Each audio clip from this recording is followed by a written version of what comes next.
며칠 전에 네옴시티 관련주 리포트를 내셨어요. 네. 리포트 내용에서 수소 인프라하고 방산을 좀 네. 관련주로 볼 필요가 있다 이렇게 얘기를 하셨습니다. 네, 네. 한편으로 생각해 보면은 석유를 팔아서 돈 버는 나라 아닙니까? 네. 사우디아라비아. 네. 근데 여기서 이제 수소를 인프라를 투자하고 이렇게 한다고요? 네. 그럼 좀 이제 우리가 이해하기가 힘들어요. 네.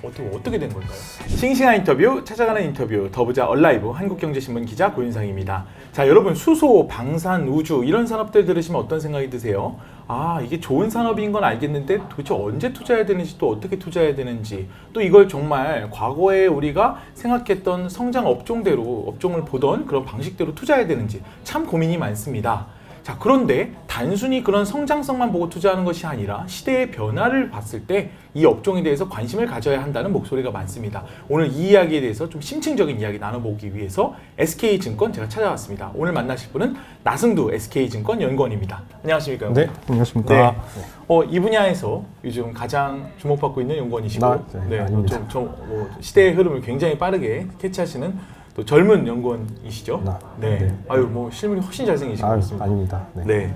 자, 우리가 지금 수소, 방산, 우주 이런 영역들, 특히 신성장 산업을 주로 다루고 계세요. 네, 맞습니다. 네. 자, 근데 이런 신성장 산업을 다루는 걸 이제 우리 투자하는 투자자들 입장에서 보면 잠깐만 이거는 우리가 투자가 좀 너무 먼 미래 이야기 아니야? 당장 투자하기 좀 부담스럽지 않아? 혹은 실적이 받쳐주지 않는다. 아직 매출이 제대로 발생하지 않는다 등의 어떤 그런 반론들도 꽤 많습니다. 오늘 그런 이야기들 좀 하고 또 왜 이런 산업들을 투자해야 되는지에 좀 여쭤보고자 합니다. 네. 우리 말씀하신 신수소, 방산, 우주 이런 신성장 산업은 과거에 우리가 생각하던 신성장 산업과 뭐가 다른 거죠?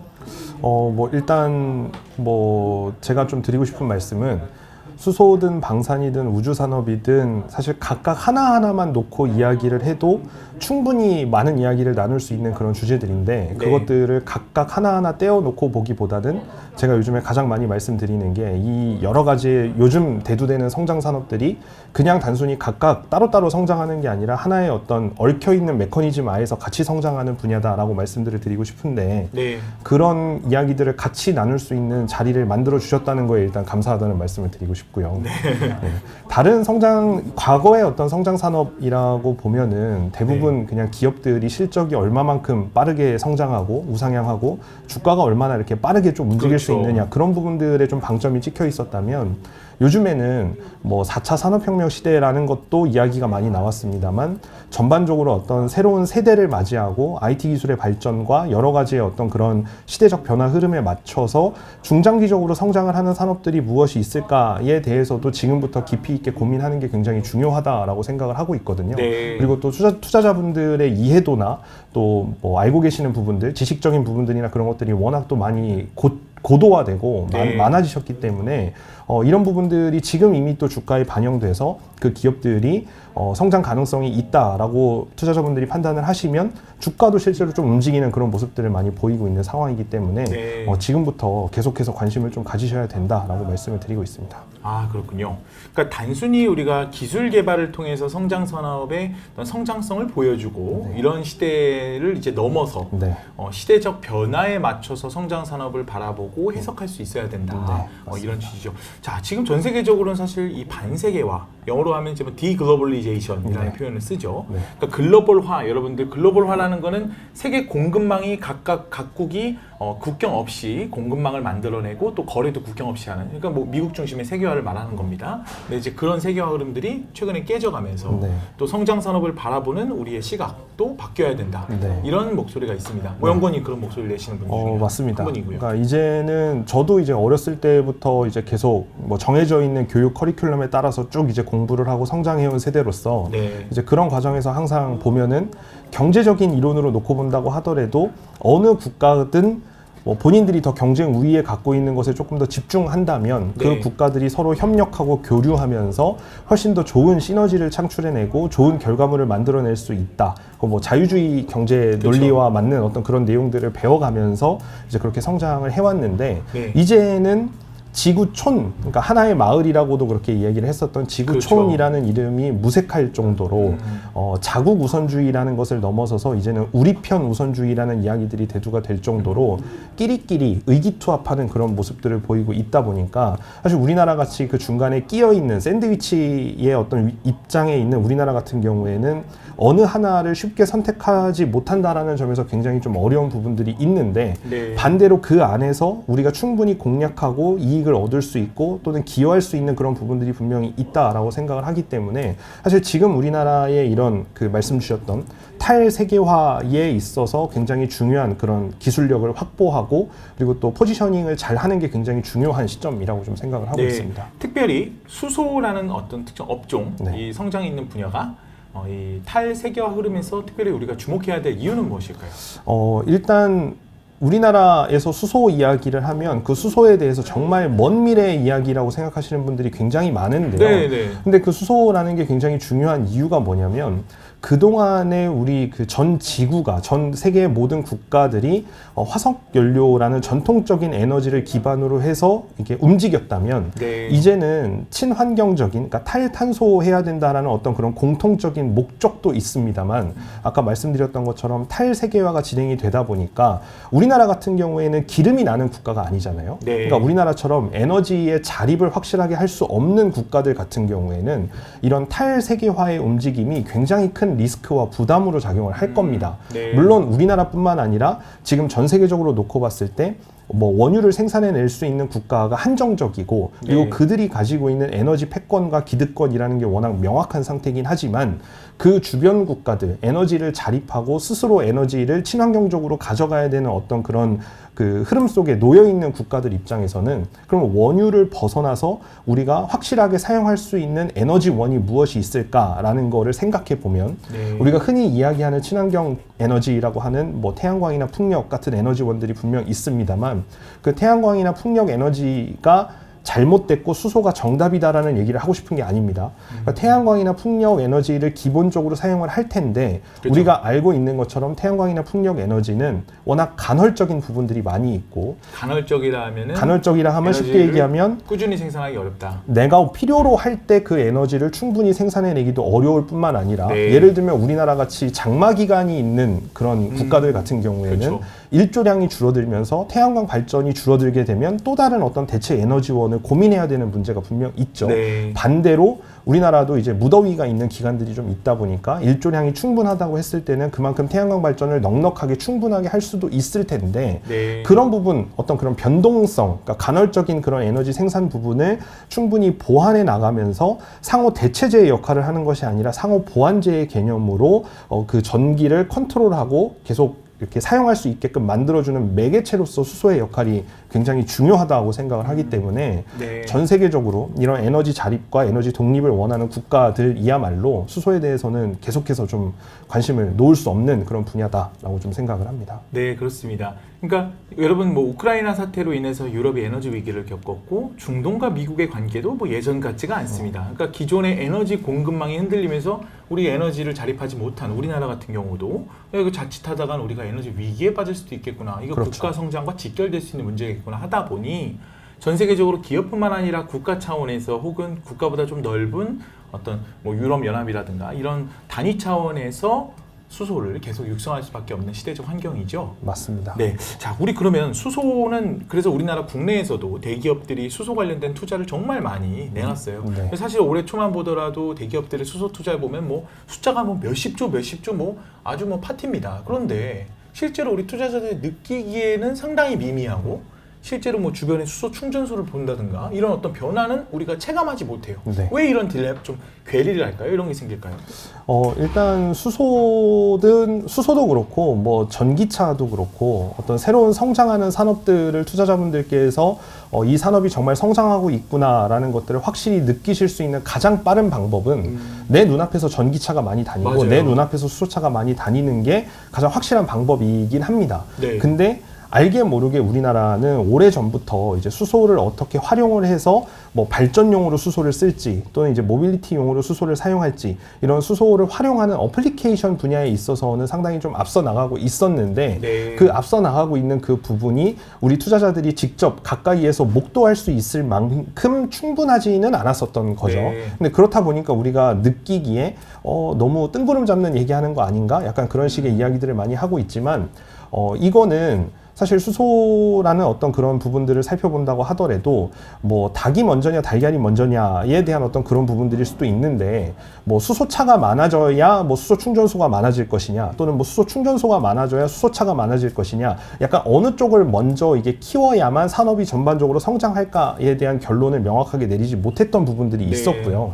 그러다 보니까 우리가 보기에는 상당히 성장 속도가 더뎌 보였을 수 있지만 사실 전 세계적으로 놓고 봤을 때 발전용 연료전지 설비 규모 우리나라가 가장 많이 구축이 되어 있는 상태고 네. 수소차도 지금 우리나라 업체가 전 세계적으로 가장 많이 판매를 하고 있는 그런 상황에서 수소를 활용하는 어플리케이션 분야는 그래도 다른 국가들보다 한 걸음 정도는 지금 좀 앞서 나가 있는 모습을 보이고 있으니 이제는 그러면 이 수소를 활용할 수 있는 어플리케이션에 수소를 원활하게 공급하고 생산하는 어떤 그런 형태의 수소 공급 인프라에도 조금 더 집중을 했으면 좋겠다라는 식으로 어떤 산업계나 뭐 정책적인 방향이나 기업들의 움직임이 좀 그렇게 변화하고 있다 이렇게 좀 봐주시면 될 것 같습니다. 사실 수소 연료전지 분야에 있어서는 이제 정부 차원에서 연료전지의 이제 의무 비율을 높인다든지 이런 법적인 제도를 통해서 육성을 좀 하려고 하고 있습니다만 자동차 같은 것들은 예를 들어서 현대차가 아니 우리 지금 전기차 투자하기도 바쁘고 여기 모빌리티 지금 투자할 게 한두 곳이 아닌데 언제 수소차 시장도 인프라도 안 갖춘 중에 투자하느냐 이런 이제 이야기들이 현대차 내부에서도 상당히 있는 것이거든요. 여전히 있습니다. 그러면은 이제 우리가 실제로 이제 현대차가 수소차에 대해서 뭐 보여주기는 했지만 실제로 그만 전기차만큼 드라이빙을 걸 수 있는 그런 상황이라고 보십니까? 이것도 사실 굉장히 민감한 화두 중에 하나이긴 한데요. 앞서서도 말씀을 드린 내용들하고도 좀 연장되는 부분인데 이거는 전기냐 수소냐의 어떤 그 대체제 역할을 계속해서 강조하는 것 자체가 저는 좀 잘못됐다고 생각을 합니다. 그러니까 친환경 에너지가 많이 증가하는 것도 물론 뭐 계속 세계적인 트렌드이긴 한데 태양광이나 풍력을 가지고 전기를 많이 발전한다고 해서 그 전기를 ESS로 저장을 할 것이냐 또는 뭐 수소로 변환해서 파워투 가스라고 부르는 수소로 변환해서 저장을 할 것이냐 이 두 가지가 뭐는 맞고 뭐는 틀리다라고 이야기하기는 조금 어렵거든요. 그 주변 상황이나 뭐 어떤 처해져 있는 어떤 그런 뭐 여러 가지 정황상 어느 게 더 유리하다라고 판단은 할 수는 있어도 저는 상호 보완 역할을 분명히 해야 된다라고 생각을 하고 자동차도 마찬가지라고 생각을 합니다. 전기차가 충분히 제 역할을 할 수 있는 분야가 있고 그리고 수소차가 뭐 여기서 이야기하는 수소차는 이제 수소 연료전지 차입니다. 뭐 가끔 이렇게 얘기하다 보면은 그냥 수소를 내연기관에 이제 연소하는 형태의 수소차로 오해하시는 분들도 있어서 그러니까 수소 연료전지 차를 보통 이제 수소차라고 표현을 한다고 가정을 먼저 하면 수소차가 이제 또 충분히 그 자기 영역을 확고하게 구축할 수 있는 그런 부분들이 분명 있기 때문에 저는 뭐 이거를 어느 게 맞고 어느 게 틀리다라는 그런 대체적인 관점이 아니라 충분히 각자의 영역에서 자기 역량을 충분히 발휘할 수 있는 상호 보완 역할을 할 수 있기 때문에 이거는 같이 성장할 수밖에 없는 그런 부분이다. 그러니까 말씀하신 거는 예를 들어서 승용차는 전기차 배터리로 출력이 감당 가능하지만 트럭이라든지 커다란 배라든지 혹은 정말 먼 미래 뭐 비행기가 될 수도 있겠죠. 이제 이런 어떤 고출력, 고에너지를 필요로 하는 곳은 수소가 필수다. 이런 어떤 기술적 접근도 있어요. 그렇게 보십니까? 네, 맞습니다. 충분히 그런 기술적인 부분들도 있고 그리고 이제 이런 얘기들도 사실 조금 더 한 단계 나아가자면 이미 이해하고 계신 투자자분들도 많이 있으시겠지만 이제 전기차 배터리의 성능이 어떻게 업그레이드가 되느냐에 따라서 충분히 수소차를 다 대체할 수 있다라고 얘기하시는 분들도 있고 수소차도 지금의 어떤 고압 탱크 저장식이 아니라 뭐 액화수소라든지 여러 가지 형태로 또 진화를 하게 되면 수소차가 보여주는 어떤 그런 성능이 압도적으로 더 높을 수도 있다라고 이야기하시는 분들도 분명 있는데 다시 한번 강조드리지만 각자 제 역할을 할 수 있는 뭐 분야들이 분명 있고 각자의 경쟁력이 있는 분야가 분명히 있기 때문에 저는 전기냐 수소냐를 뭐 양자택일의 문제로 접근하면 안 된다고 생각하고 같이 성장해 나가는 어떤 그런 분야라고 봐야 된다라고 뭐 계속해서 좀 강조해서 말씀드리고 있습니다. 수소에 대한 얘기는 좀 했고요. 근데 이제 수소 투자자로서 좀 여쭤보고 싶은, 저는 좀 투자자의 관점에서 네, 네. 여쭤보고 싶은 게 있습니다. 수소 분야하면 너무 많아요. 뭐 그린 수소니 블루, 용어도 많고요. 네. 블루 수소니 퍼플이니 핑크니 뭐 네. 온갖 컬러가 다 나옵니다. 네. 난리가 났습니다. 네. 근데 또 뭐 수소 연료 전지 나오죠. 뭐 수소 인프라 나오죠. 이게 사실 공부하다 보면 전기차보다 더 복잡한 것 같아요. 네. 자, 그러면 우리 이 투자자 입장에서 너무 어려우니까 네. 지금 우리가 지금 현 시점에서 좀 주목해야 될 수소의 세부 분야는 뭡니까? 아까도 잠깐 말씀드렸지만 우리나라가 수소를 활용하는 어플리케이션 분야, 그러니까 연료전지 분야에 있어서는 그래도 조금 치고 나가는 모습을 네. 일단 보였었고, 그러면 투자자분들이 많이 말씀하시는 것들 중에 또 이런 게 있어요. 우리가 지금은 화석연료를 베이스로 해서 많이 생활을 하고 있지만 그 네. 화석연료를 처음에 채굴을 하고 생산하고 가공해서 공급하는, 예를 들면 수소계의 엑손모빌이나 네. 수소계의 아람코 같은 회사들이 분명 등장하지 않겠냐. 맞는 수소계 말씀이거든요. 아람케. 네, 그럼요. 맞는 말씀이다 보니까 그런 수소를 어떻게 생산하고 어떻게 공급하느냐. 네. 뭐 굳이 업스트림과 다운스트림 분야로 굳이 구분을 해보자면 업스트림 분야라고 할 수 있는 이제 수소의 생산과 공급 또는 뭐 딜리버리, 사용처까지의 어떤 네. 그런 수소를 공급하는 그런 인프라에 대해서 조금 더 관심을 높이시면 좋지 않을까라고 생각을 하고 있고, 실제로 우리나라의 어떤 정책적인 부분들이나 그런 네. 부분들도 요즘에는 이런 공급과 어떤 뭐 생산 이런 쪽에 많이 좀 포커싱이 되어 있다라고 생각을 해주시면 될 것 같습니다. 네, 좋습니다. 참 기업들이 많아요. 그러니까 말씀하신 수소를 어떤 인프라를 만드는데 벌써 떠오르는 기업들 뭐 그룹만화도 뭐 두산이 있죠, 롯데 있죠, 한화 있죠, 뭐 난립니다. 다 자기가 하겠다고 했거든요. 네. 자, 그럼 우리 연구님 보시기에 이 중에서도 지금 내가 종목으로 보자면 이 종목은 조금 주목해야겠다. 토픽 어떤 거 있습니까? 수소 관련주 토픽. 뭐 여러 가지가 있을 수 있는데 여러 가지는 안 됩니다. 네. 네, 최대 2개입니다. 최대 2개? 네. 굉장히 어려운 질문인데. 네, 수소 관련이니까 2개만 딱 꼽아주세요. 네. 저는 현대차 그룹은 떼놓고 볼 수 없다고 일단 생각을 하고 있고요. 현대차 그룹과 그리고 이제 지금 연료전지를 담당하고 있는 그룹들을 중요하게 봐야 된다고 생각하는데, 네. 종목명을 정확하게 이야기하길 당연히 원하시는 거겠죠? 네, 뭐 종목 얘기. 근데 우리 컴플라이언스 안에서만 얘기해 주시죠. 컴플라이언스 당연히 저는 제가 네, 다 그러니까, 커버하고 있는 커버하는 기업들이니까, 종목. 네, 뭐 다 투자 의견이나 이제 목표 주가가 다 제시되어 연구님 있는 커버 안 기업들이니까. 하시는 종목은 투자 안 해도 되지 않을까요? 그렇게 생각하시면 안 됩니다. 아니, 제가 네, 일을 하는 범위가 한정적이기 때문에 그런 네, 거지. 정말 좋은 좋습니다. 기업들은 많이 네, 있습니다. 어쨌든 수소 네. 관련 토픽 2개. 네, 저는 지금 뭐 발전용 연료 전지를 하고 있는, 국내에서는 이제 뭐 두산 퓨얼셀이나 SK 두산 퓨얼셀. 뭐 에코플랜트 같은 그런 기업들 SK 굉장히 에코플랜트. 중요하게 보고 있고요. 네. 그리고 이제 그 과정에서 인프라 쪽으로 확대해서 생각을 해보면 네. 이제 현대차 그룹이나 뭐 일진 하이솔루스 같은 상장되어 있는 그런 기업들 굉장히 네. 좀 중요하게 봐야 된다고 생각하고 있습니다. 여러분, 일진 하이솔루스는 수소 탱크를 만드는 회사입니다. 그러니까 뭐 나중에 만약 수소 선박이나 이런 시대가 열릴 경우에는 이제 굉장히 성장성이 높게 인정받는, 작년 초에 상장했죠? 네. 작년 초인가요? 네. 갑자기 이제 종목들 얘기하려니까 목이 메이네요. 네네. 왜요? 종목 네, 얘기. 갑자기 종목이 긴장이- 중요한 거 아닙니까? 맞습니다. 네. 맞는 얘기입니다. 결국 우리가 뭐 돈 벌려고 하는 거잖아요. 그럼요. 그렇죠. 네. 자, 근데 이제 수소는 모멘텀 영향을 많이 받아요. 그러니까 말씀하신 대로 현대차가 당연히 성장성 수소의 분야는 이끄는 게 맞죠. 네. 근데 현대차 주가를 지금 수소로 해석할 수는 없지 않습니까? 네. 그러다 보니까 수소 이벤트가 나올 때마다 수소 관련주들, 뭐 두산 퓨얼셀을 비롯한 관련주들이 크게 움직입니다. 네. 자, 그러면 우리가 이벤트가 어떤 것들이 있는지 좀 생각해 봐야 되거든요. 네. 올해는 됐고 내년에 수소 관련된 이벤트, 주가를 움직일 만한 이벤트는 어떤 것들이 있습니까? 굉장히 중요한 포인트를 짚어주셨는데, 저는 이제 이벤트라고 하면 결국에는 정책적인 방향이 어떻게 제시가 되느냐가 그렇죠. 굉장히 중요하다고 생각을 하고요. 지금 국내에서 가장 중요한 정책적 이벤트라고 한다면 아까도 뭐 잠깐 말씀 주셨지만 청정수소 발전 의무화 제도, 뭐 우리가 보통 네. 이야기하는 CHPS라고 그렇죠. 이야기하는 그 청정수소 발전 의무화 제도가 어떻게 시행이 되고 어느 방향으로 흘러갈지에 대한 부분과, 그다음에 특히 그 청정수소라는 것들을 어떤 식으로 정의할지에 네. 대한 부분들, 그러니까 수소법 개정안이라는 건 올해 5월 달에 국회 본회의를 통과해서 지금 12월 달에 시행을 앞두고 있는 그런 상황인데, 법이 시행은 되겠습니다만 그 구체적으로 이제 청정수소의 개념이나 이런 것들은 이제 추가적인 시행령으로 좀 제도가 보완이 되고 구체적으로 기준이 마련이 되어야 되는데, 그 부분들이 다 이제 내년 상반기쯤에는 상당히 좀 집중될 것으로 이렇게 예상이 되고 있어서 네. 정책적으로 그런 부분들이 어떻게 흐름이 이어지고 어떻게 연결이 되어 가는지, 그런 부분들은 계속해서 좀 모니터링을 하실 필요가 있다고 생각하고요. 네. 그런 정책적인 기준이나 제도들이 마련이 됐다라는 소식이 들리면 당연히 우리나라 이제 발전용 연료전지 시장이나 이런 것들은 발주도 회복이 될 거고 계속해서 업황이 크게 좀 턴어라운드하는 그런 그림으로 갈 수 있기 때문에 정책적인 이슈들을 상당히 좀 관심 있게 보셔야 된다라고 내년 생각하고 상반기에 있습니다. 네. 그렇죠. 그러니까 여러분들 CHPS 같은 경우는 뭐냐면 그 수소를 사용하는 그러니까 수소 연료 전지를 사용하는 비율을 법적으로 의무적으로 정하는 그런 법을 얘기하는 겁니다. 그래서 원래 올해까지는요 이 수소를 뭐 원자력에서 나온 수소까지 포함해야 되느냐 아니냐를 뭐 등등을 놓고 수소의 종류를 어디까지 정의해야 되느냐를 놓고 치열하게 다툼을 했는데요. 그건 이제 국회에서 좀 정리가 됐고 이제 그 다음 단계는 우리가 어느 정도까지 수소 연료 전지를 사용하도록 의무화시켜야 되느냐 이제 이런 문제로 이제 가고 있는 겁니다. 흐름이 그렇습니다.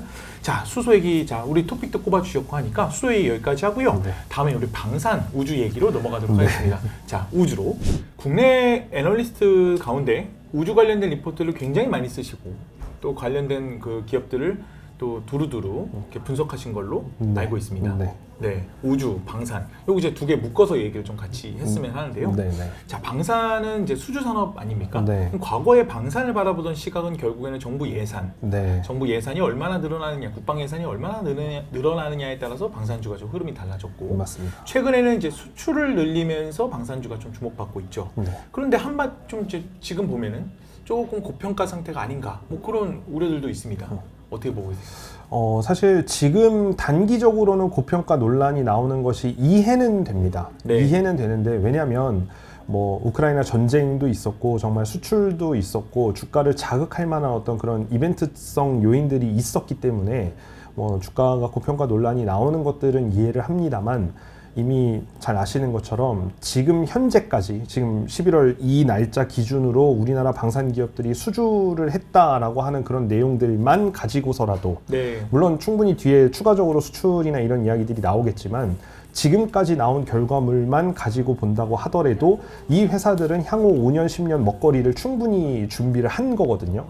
실적적인 측면에서 놓고 본다면 2024년, 5년 계속해서 회사가 수출 비중이 증가하면서 매출의 어떤 그런 그 볼륨도 증가할 거고 이익의 볼륨도 증가할 수 있는 그런 그 요인들을 충분히 구축을 했기 때문에 지금 현재 어떤 주가로만 그 회사를 해석하기는 조금 어렵고 실제로 그 실적이 드러날 때 투자자들한테 이제 뭐 분기 보고서가 됐건 뭐 사업 보고서가 됐건 여러 가지 형태로 이제 드러나기 시작을 할 때 또는 이제 애널리스트들이 향후 몇 년 뒤에 어떤 실적들을 공격적으로 이제 상향 조정하기 시작을 할 때 이미 어느 정도 반영은 되고 있습니다만 공격적으로 그런 이익들을 상향 조정하기 시작할 때 그때 보여주는 주가 퍼포먼스는 지금보다도 훨씬 더 좋을 거라고 저는 생각을 합니다. 그렇군요. 그러니까 여러분들 수주 산업이 이제 수주 시점이랑 실제로 이게 실적 반영되는 시점이랑 아무래도 격차가 굉장히 크다 보니까 투자하는 입장에서는 실적 반영될 쯤 되면은 이건 재료가 한마디로 소멸돼. 다 재미없어. 파티 끝났어. 집에 가자. 이렇게 될 수 있는데 오히려 영모님 보시기에는 아니다. 펀더멘탈이 반영되기 시작하면 오히려 주가가 제대로 평가받으면서 더 오를 수 있는 여지가 있다. 이렇게 보신다는 맞습니다. 거죠? 그렇군요. 자, 우리 그러니까 투자할 때 여러분 너무 그 모멘텀적인 부분만 우리 생각하게 되면은 이제 그런 어떤 펀더멘탈적인 것들을 좀 과소평가할 수도 있습니다. 그런 것들은 좀 주의하는 게 필요할 것 같습니다. 자, 반세계화 흐름 속에서 각국은 군비를 계속 늘리고 있죠. 우리나라 이제 수출 말씀하신 대로 방산 수출이 늘어나는 것도 그런 영향일 겁니다. 하지만 일시적 현상이 그칠 수 있는 건 아니냐. 한마디로 우크라이나 전쟁이 끝나면 뭐 또 유럽도 다시 평화의 시대로 돌아가는 거 아니냐. 뭐 그런 시각도 있습니다. 어떻게 보시는지 또 방산주는 그럼 구조적 성장을 할 수 있다고 보시는지 이 수출 흐름이요. 어떻게 보십니까? 전쟁이 끝나도 좋은 흐름은 계속 이어질 수 있다고 생각을 합니다. 왜냐하면 전쟁이 끝나는 거지 대립이 끝나진 않을 겁니다. 대립이 끝나지 않나요? 대립은 계속될 거고 아까 수소 이야기를 하면서도 말씀을 드렸지만 자국 우선주의, 우리 편 우선주의는 계속해서 진행이 될 거고 일부 이제 서구 세력과 또는 지금 또 우크라이나 전쟁으로 약간 대리전 양상이 나타나고 있긴 하지만 그런 사회주의 세력의 어떤 그런 그 대립, 세력 간의 대립 또는 최근에는 이제 중동 지역을 중심으로 해서 그런 에너지 패권을 쥐고 있었던 그런 중동 지역들까지도 뭔가 의기투합하려고 하는 그런 모습들을 보이면서 진짜 탈세계화가 되고 지역이 어떻게 보면 이렇게 쪼개지기 시작하는 시대를 맞이하게 되는 거거든요. 근데 그렇게 지역이 쪼개지게 된다라고 한다면 아까 뭐 수소 분야에서는 에너지 패권, 에너지 자립에 대한 이야기를 많이 드렸지만 결국에는 가장 기본적으로 중요한 거는 자주국방력 강화입니다. 자주국방력을 강화시키기 위해서 각자 국방 예산을 끌어올리는 거고 그리고 각자 국방력을 끌어올리는 그런 과정에서 이번에 우리나라가 수출을 많이 하게 되면서도 드러난 뭐 어떤 그런 배경이지만 전통적으로 군사 강국이고 무기를 잘 만든다고 알려져 있는 뭐 미국이나 독일이나 여러 여타 국가들을 봤을 때 자주 국방력을 강화하기 위해서는 가장 좋은 무기들은 본인들이 먼저 써야 돼요. 그러면 이 무기들을 다른 데에다가 수출할 수 있는 여력들이 상당히 떨어집니다. 상대적으로. 네. 그렇게 되면 주변에 무기의 수요가 있는 국가들 같은 경우에는 이런 것들을 대체할 수 있을 만한 무기들을 빠르고 정확하게 도입하는 게 굉장히 중요해지는데 네. 그 부분에 있어서 우리나라가 굉장히 좀 두각을 나타내고 있기 때문에 우리나라로 수출 수주가 몰리고 있는 거 아닌가라고 네. 생각을 하고 말씀드렸던 것처럼 전쟁이 끝나더라도 대립이 이어지는 과정에서는 국방 예산을 쉽게 다시 뭐 떨어뜨리기도 어려울 뿐더러 한번 올린 국방 예산은 그래도 계속해서 유지하거나 또는 앞으로 계속 끌어올릴 가능성이 높은 그런 시대적 흐름을 타고 있기 때문에 우리나라 같은 그런 틈새 시장을 잘 공략하고 있는 국가의 어떤 그런 방산 물자들의 선호 심리는 계속해서 유지될 가능성이 크고 그럼 우리나라 방산 기업들은 추가적으로 수출을 했다라는 소식이 들릴 가능성이 높다라고 보고 있습니다. 제가 뭐 여기서만 얘기 드리는 건데 국방부에 아직 공개하지 않은 그런 수주 얘기들이 뭐 잔뜩 쌓여 있다. 뭐 이런 얘기들도 종종 들립니다. 뭐 그거는 네, 비하인드 스토리로 어디까지 어떻게 이야기가 돌고 있는지는 확인해 봐야 되는 부분이지만 사실 네, 제가 굉장히 좀 요즘 조심스럽게 말씀드리고 있는 부분이기도 해요. 아까도 뭐 잠깐 말씀드린 부분이지만 우리나라는 샌드위치 국가이기 때문에 어느 한쪽에다가 방산물자를 공격적으로 공급을 한다라는 게 다른 반대쪽에서는 상당히 좀 반감을 살 수 있기 때문에 사실 그런 부분들은 굉장히 조심해야 되는 부분들이긴 합니다. 근데 우리나라가 그렇다면서요. 방산물자를 우리나라만큼 이 정도 가성비로 이렇게 정확한 공급 일정에 맞춰서 빠르게 공급할 수 있는 나라가 없다면서요? 그게 맞습니까? 맞습니다. 뭐 충분히 맞는 얘기고 아마 이제는 수출을 많이 성사시켰고 이제 많은 물량들을 생산을 해야 되다 보니까 이제는 방산 그 사업을 영위하고 있는 기업들도 어떻게 이제 증가하는 물량들을 잘 대처할지 뭐 쉽게 얘기하면 캐펙스를 어떻게 더 증가를 시켜야 될지 뭐 스케줄을 어떻게 해야 될지 이런 것들에 대한 고민들이 이제 조금씩 좀 커지고 있겠지만 우리나라의 또 전통적인 어떤 그런 국민성이나 이런 것들을 봤을 때 굉장히 근면성실하시고 IT 기술도 굉장히 많이 발달이 되어 있고 그리고 뭐 가성비라는 표현을 많이들 사용하시지만 사실 가성비라는 표현은 제가 그렇게 좋아하는 표현은 아니에요. 왜냐하면은 그냥 우리나라의 어떤 그런 그 전투 무기들, 방산 물자들이 상당히 좋은 퀄리티의 좋은 제품들이 많이 있는데 그거를 그냥 가성비라는 이름으로 표.마하기에는 조금 아깝다는 생각이 많이 들어서 아유 죄송합니다. 아닙니다. 가성비라는 표현보다는 이제 상당히 좀 합리적인 수준에서 우리의 가심비. 가심비도 충분히 충족시키지만 우리의 그 고객이라고 할 수 있는 그 주변 여타 국가들이 원하는 바가 무엇인지를 잘 이제 이해하고 그거에 대해서 맞춰주는 능력이 뛰어나기 때문에 그것 때문에 그렇지 않을까라고 생각합니다. 아까도 종목 얘기하니까 땀을 이렇게 좀 흘리시는 것 같은데 갑자기 땀 나려고 합니다. 땀을 또 한번 더 흘리셔야 될 것 같아요. 자, 방산주 가운데 토픽은 뭡니까? 국내에 있는 방산 기업들 흔히 빅4라고 이야기하는 뭐 하나 에어로스페이스, 한국항공우주, 현대로템, LIG 네스원 이렇게 네 가지의 기업들은 저는 다 공통적으로 관심 있게 보셔야 된다고 생각하고요. 아니 우리 네 가지 살 여력이 없어요. 네 개까지 살 수가 없어요. 왜냐하면 아까 보세요. 두산 퓨얼세도 사야 되지, 일진아이솔루스도 봐야 되지. 뭐 살 게 너무 많습니다. 뭐 SK 에코플랜트도 봐야 되지. 그 방산 두 개만 꼽아주시면 됩니다. 지금 현재 상황에서 놓고 봤을 때 이제 수출에 대한 이야기가 많이 들리고 있는 그리고 또 앞으로도 또 수주를 많이 할 것으로 보고 있는 기업들 두 가지를 꼽으라고 한다면 지금 현재 흐름으로 봤을 때는 저는 하나 에어로스페이스랑 LIG 넥스원이라는 회사 두 가지를 굉장히 좀 좋게 보려고 하고 있고요. 그 나머지 두 개 기업도 당연히 다 좋게 보고 있습니다. 참고해 주시고 이 두 가지도 좋게 보는데 IR 관계자님 서운하지 마세요. 그리고 그 조금 주가적인 측면에서 또 새롭게 이제 좀 접근하려고 하는 부분들도 잠깐 말씀드리면 우리나라가 자주포, 전차, 뭐 전투기 이런 것들 많이 팔았잖아요. 지금 주가의 포커스는 그런 완제품을 만드는 업체들한테 굉장히 많이 집중이 되어 있는데 저희가 지금까지 그 시장을 이제 쭉 겪으면서 느낀 바로는 뭐 예를 들어 조선업이 많이 화랑이어서 배를 많이 판다라든지 또는 해외 엔지니어링이 많이 늘어난다든지 또는 플랜트가 굉장히 해외 수주가 많아진다든지 라고 이렇게 봤을 때 그 사업들을 영위하고 있는 회사들의 주가가 1차적으로 좋았지만 두 번째로는 관련 기자재 업체들도 상당히 좀 뒤따라서 좋아지는 흐름들을 보였었거든요. 그러니까 방산은 지금 말씀드린 빅4 기업들 외에도 앞으로는 이 기업들이 수출 물량을 많이 생산해서 판매하게 되면 관련되어 있는 부품 기자재 업체들까지도 아마 2023년도에는 좀 관심 있게 보셔야 되지 않을까. 그럴 수 있겠네요. 라고 생각을 그렇죠. 하고 실제로 있습니다. 그런 데는 펀더멘탈이 바로 반영되니까. 네, 그래서 그렇죠. 생산을 하니까. 네. 네. 자, 방산주 얘기 되고 우주 얘기는 이제 방산업체들이 아까 말씀하신 뭐 하나 에어로스페이스라든가 이런 것들이 이제 우주도 또 같이 합니다. 네. 근데 우리 연구원이 그동안 내신 리포트를 쭉 보면 네. 우주의 이제 대형 업체들도 얘기를 하시지만 뭐 네. 예를 들어 세트랙 아이라든지 네. 이런 어떤 우주의 인공위성 관련된 어떤 중소형주에 대한 언급들도 좀 하셨어요. 네, 네. 그럼 몇 개 그 우주 관련된 중소형주에는 우리가 좀 주목할 만한 네. 종목들이 뭐가 있고 왜 주목해야 되는지 좀 설명 좀 부탁드립니다.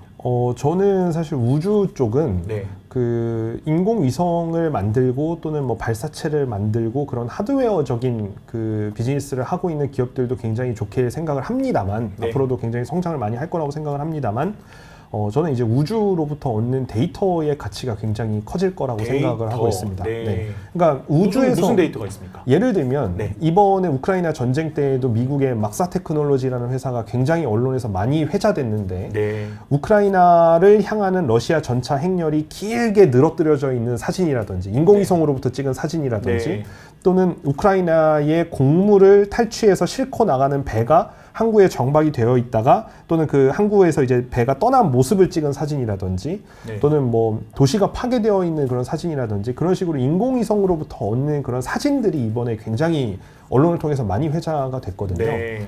비단 이제 위성은 그렇게 광학적으로 이렇게 사진을 찍는 것도 있습니다만 뭐 레이더나 전자파 또는 뭐 적외선 같은 것들을 통해서 네. 지구의 데이터를 얻을 수 있는 그런 위성들이 정말 다양하게 있는데 그 인공위성으로부터 얻는 데이터라고 하면 지금까지는 발사체 비용도 너무 비쌌고 위성 자체의 비용도 비쌌고 그러다 보니까 위성을 쏘아 올리는 개수도 제한적이고 위성을 쏘아 올린다는 그 행위 자체가 굉장히 제한적이었기 때문에 그렇죠. 거기서부터 얻을 수 있는 데이터도 제한적이었는데 지금은 뭐 뉴스페이스 시대라고 언급을 하고 있지만 민간 기업들이 많이 참여하면서 발사 비용도 저렴해지고 위성도 저렴해지고 많은 기업들이 이제 참전해서 우주 시장을 적극적으로 공략하고자 하는 그런 흐름들로 좀 나아가고 있는 상황이다 보니까 네. 그런 우주로부터 데이터를 얻을 수 있는 방법들이 상당히 비용도 저렴해졌고 네. 방법이 많아졌습니다. 다양해졌습니다. 그러면 이제 그동안 우리가 보지 못했던 데이터잖아요. 지금 저희가 빅데이터 시대를 살고 있지만 오히려 데이터의 홍수 속에서 나한테 정말 가치 있는 데이터가 무엇인지를 선별해내는 게 더 중요한 시대가 오고 있는데 네. 우주로부터 얻는 데이터라고 하면 그동안 우리가 보지 못했던 데이터들, 생소한 데이터들이 이 빅데이터 시대에서는 굉장히 더 중요한 역할을 할 수 있는데 그런 데이터들을 얻고 가공하고 판매하고 하는 그런 회사들도 상당히 많이 생겨나고 있고 뭐 아까 세트랙아이를 언급을 주셨지만 세트랙아이의 자회사 같은 기업들도 지금 비상장 회사이긴 합니다만 그 세트랙아이가 쏘아 올린 위성들로부터 얻은 데이터를 가지고 어떻게 가공해서 의미 있게 제공할까 하는 그런 비즈니스 모델을 가지고 있는 기업들이 분명히 있거든요. 네. 저는 그런 쪽으로 굉장히 좀 관심 있게 봐야 된다라고 생각을 하고 있습니다. 근데 이제 데이터라는 게 그래요. 예를 들어서 미국에 수많은 위성들이 있고 각국이 쏘아 올리는 위성들이 있지 않습니까? 네. 그 데이터를 우리가 살 수도 있지만 네. 국가안보적 차원에서 이런 데이터들을 국가 간 거래를 하는데 제한이 있고 네. 그래서 이제 우리나라 기술로 올린 네. 인공위성에서 얻는 우리나라 기업들이 얻는 데이터가 네. 필요하다 이렇게 보시는 겁니다. 굉장히 중요합니다. 그러니까 우리나라는 지금 발사체 비용이 뭐 누리호가 발사도 2차 발사를 성공을 했고 내년에 이제 뭐 3차 발사 이런 것들도 앞두고 있고 뭐 고체 발사 연료체라든지 액체 발사 연료체가 그 액체 연료 발사체가 네. 상당히 좀 뭐 우리나라도 완성된 기술을 이제 갖기 시작하는 거 아니냐 그런 이야기들이 많이 있는데 그거에 대한 이제 반대 측면에서 주장하시는 분들은 너무 이거 비용이 비싸다. 그냥 미국의 스페이스X 같은 데 거 이용하면 훨씬 더 경제적으로 충분히 뭐 좀 의미 있게 사용할 수 있지 않냐 그렇게 말씀하시는데 딱 말씀 주셨던 것처럼 우리나라도 자주 국방이 중요하고 우리나라가 자체적으로 어떤 그런 좀 보안성이 있는 그런 데이터들을 얻기 위해서는 아무리 가격이 비싸다고 하더라도 해야 되는 일들이 좀 있습니다. 그렇죠. 이제 그런 부분들이 우리나라가 자체적으로 발사체를 가져야 되는 거고 그리고 우리나라에 위성 기술이 있어야 되는 건데 이제 그런 부분들은 굉장히 중요한 포인트들이고 잘 사업이 진행이 되고 있습니다만 투자자분들의 관점에서 봤을 때는 이거는 아직까지는 수익성이 나오는 사업은 아니에요. 그러니까 당장 수익성이 나오는 사업이라고 한다면 아까 말씀드렸던 하드웨어적인. 네, 뭐 그 통신이라든지 통신 인프라를 제공한다라든지 네, 또는 네. 거기서부터 얻은 데이터를 가공해서 판매한다라든지 이런 부분들은 지금 거의 뭐 수익성이 이미 나오는 수준까지도 개발이 많이 되어 있는 상태이기 네. 때문에 그런 부분들을 굉장히 중요하게 봐야 된다라고 생각을 하고요. 네. 조금 덧붙이자면 방산이나 뭐 아까 에너지 패권 이런 것들도 이제 다 맞물리는 이야기인데 그동안 우리가 생각했던 자주국방의 범위는 영토, 영해, 영공이 다였어요. 근데 이제는 그 영공 범위를 넘어서서 이제는 우주 공간에서의 어떤 그런 갈등과 대립들도 이제 생겨나기 시작을 하잖아요. 네. 미국이 이제 뭐 그런 우주군을 창설한 것도 그렇고 러시아가 위성을 격추시키는 미사일 테스트를 하는 것도 그렇고 중국이나 여타 국가들이 계속해서 우주로 진출하려고 하는 게 서로 이렇게 경쟁과 대립을 하다 보면 그 영해, 영공, 뭐 영토 범위를 넘어서는 그 외의 지역에서의 어떤 패권을 누가 먼저 선점하느냐도 굉장히 중요하기 때문에 우주 시장 쪽으로 진출하려고 하는 그런 액션들을 굉장히 많이 할 겁니다. 네. 그렇기 때문에 우리나라도 사실 거기서는 뒤처지면 안 되고 빨리 그런 우주 시장 쪽에 좀 참여해서 자체적으로 그 우주로부터 뭐 활용 가치를 좀 창출해내는 네. 어떤 그런 그 사항들이 좀 빨리빨리 진행이 돼야 되지 않을까 좀 그렇게 생각을 하고 있습니다. 아까 세트레가이 얘기했지만 네. 세트레가이도 커버하시잖아요. 세트레가이를 제가 뭐 투자 의견을 제시하거나 그쵸. 그러진 않았지만 언급하셨었잖아요. 네, 뭐 자료를 쓴 기억이 그쵸. 있습니다. 네. 네. 또 다르게 좀 주목해야 될 종목은 뭐가 있습니까? 국내에서는 상장 기업들 중에서는 네. 이제 그 우주에서 이제 그 전송되는 데이터를 지상에서 어떻게 그거를 잘 이제 데이터를 수신해서 이제 제공을 하는지에 대한 그 아주 중요한 그 안테나 역할을 하는 인텔리안테크라는 회사도 있고요. 그리고 또 이제 그거 못지않게 탑재체에 들어가는 부품이나 어떤 뭐 재료들을 공급하는 그런 여타 중소형 기업들도 많이 있는데 네. 네, 그 기업들 또 다 얘기하면 또 한두 개만 고르라고 그러실 거잖아요. 인텔리안테크까지만 네, 얘기하실 지금 거예요? 네, 상장하는 기업들. 그러니까 아까 말씀한 인텔리안테크 같은 경우는 인공위성에다가 인공위성 통신 장비를 다는 회사잖아요. 지상에서 위성으로부터 그 통신 데이터나 어떤 전송되는 데이터를 수신하는, 그러니까 지상체, 지상 안테나를 생산해내는 업체라고 그렇게 보시면 되는군요. 됩니다. 네, 그래서 당장 실적이 좀 나오고 하는 그런 기업으로 그럼요. 알고 이미 있습니다. 지금 뭐 크루즈선이나 이런 데 들어가는 선박용 위성 안테나는 거의 전 세계적으로도 상당히 좀 큰 시장 점유율을 가지고 우리가 있는. 생각하는 거예요. 우주 너무 먼 미래 이야기 같아서 마치 지금 돈 벌고 있는 기업이 없는 것 같지만 실제로 돈 벌고 있는 기업이 있는 겁니다. 있습니다. 네, 그러니까 우리가 돈 벌고 있는 기업이 있다는 걸 좀 생각하고 그런 투자적 관점에서 좀 접근하면 괜찮을 것 같습니다. 네. 자, 며칠 전에 네옴시티 관련주 리포트를 내셨어요. 네, 네. 근데 이제 그 리포트 내용에서 수소 인프라하고 방산을 좀 이렇게 관련주로 볼 필요가 있다 이렇게 얘기를 하셨습니다. 네, 네.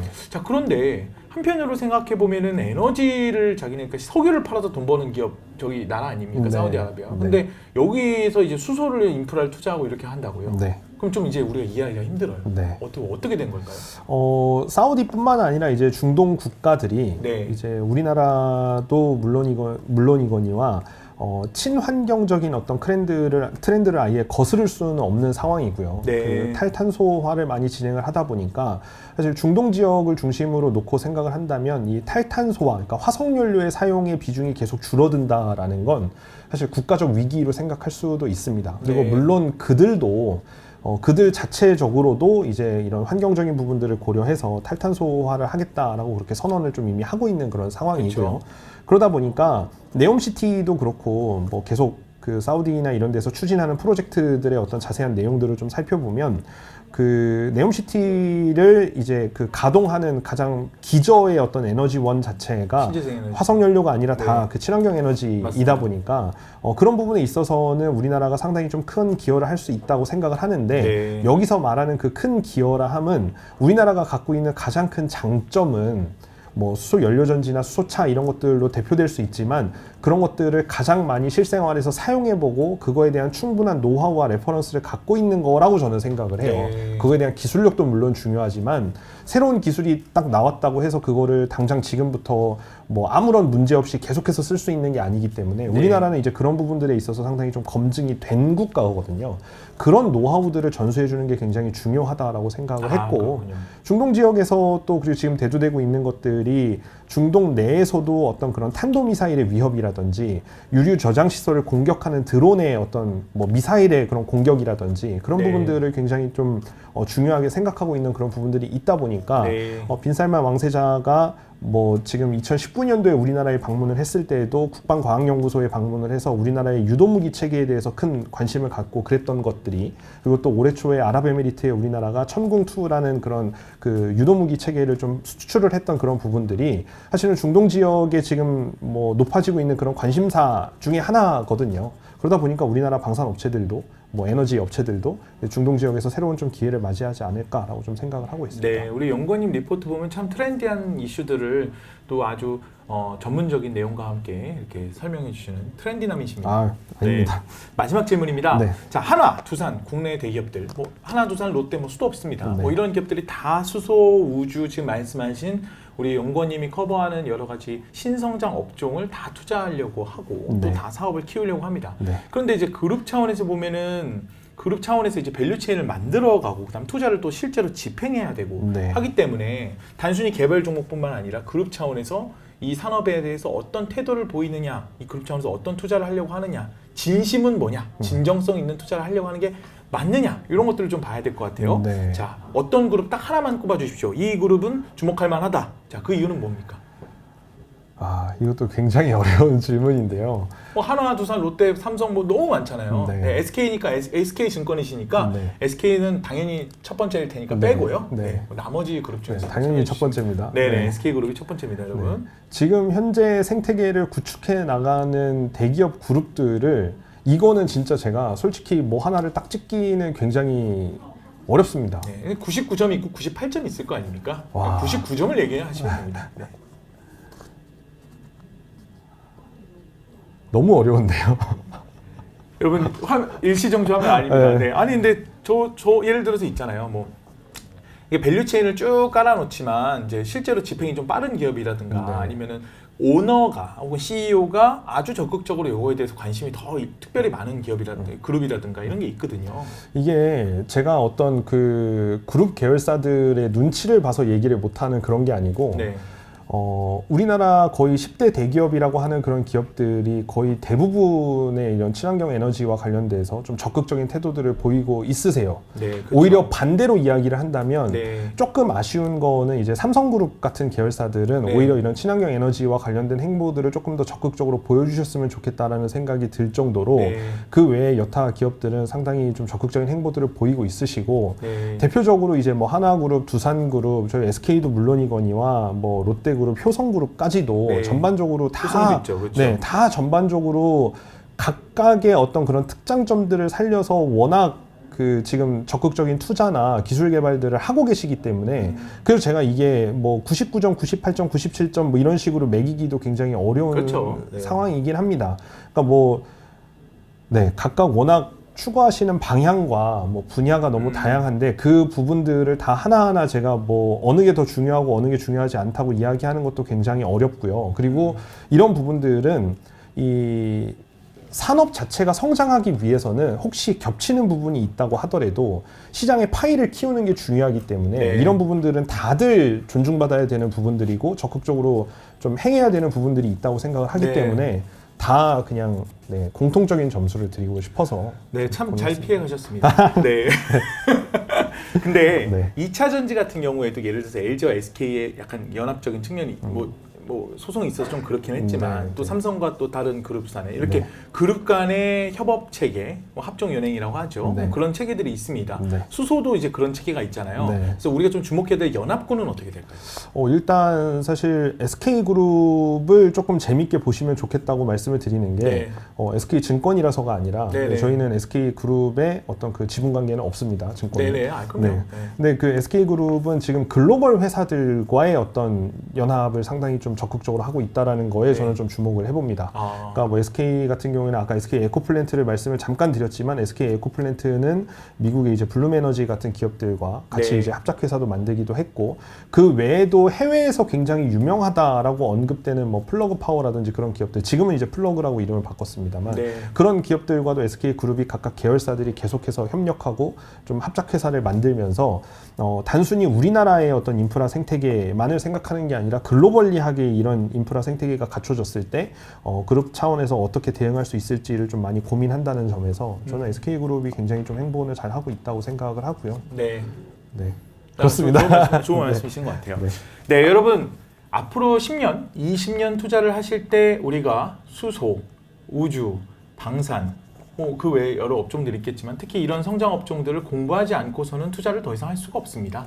네, 여러분 공부하셔야 되는데 아마 조금 안개가 낀 듯한 그런 느낌을 받으셨을 거예요. 네, 오늘 이 시간을 통해서 여러분들 그 안개가 조금 거쳐지셨길 바랍니다. 네, 오늘 이렇게 좋은 시간 내주셔서 감사합니다. 네, 감사합니다. 네, 또 뵙겠습니다. 네, 네. 감사합니다.